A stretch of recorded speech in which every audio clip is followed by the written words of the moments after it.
And I'm very disappointed. I hear that, they're upset about not having a seat. Well, they've had a seat for 3 years and a long time before that.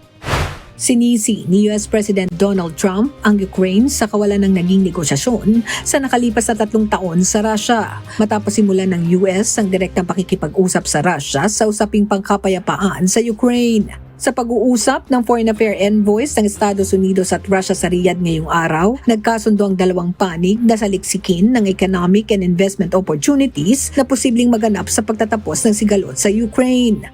Ayon kay US Secretary of State Marco Rubio, kinakailangan maging katanggap-tanggap sa lahat ang magiging resulta ng negosasyon, lalo na sa Ukraine at European allies ng US. Pinigyan din naman ng Moscow na tutulito sa naging plano ng NATO sa posibilidad na pagpapadala nito ng peacekeeping forces sa Ukraine at isang direct threat sa Russia ang membership ng Ukraine sa North Atlantic Alliance.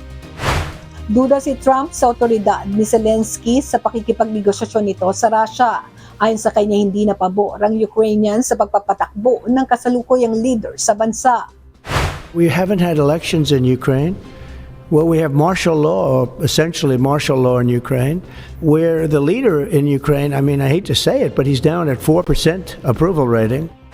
Nanindigan naman si Ukraine President Volodymyr Zelensky na hindi tatanggapin ng Kiev ang anumang kasunduan na hindi nakukonsulta ang kanyang bansa. Samantala, napag-usapan din sa Riyadh ang posibleng pagkikita nila Trump at Putin, ngunit hindi tiniyak na magkabilang panig kung kailan magkaharap ang dalawa.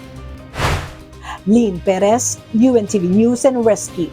Diyos ang aming sandigan, serbisyo publiko ang aming pinahahalagahan.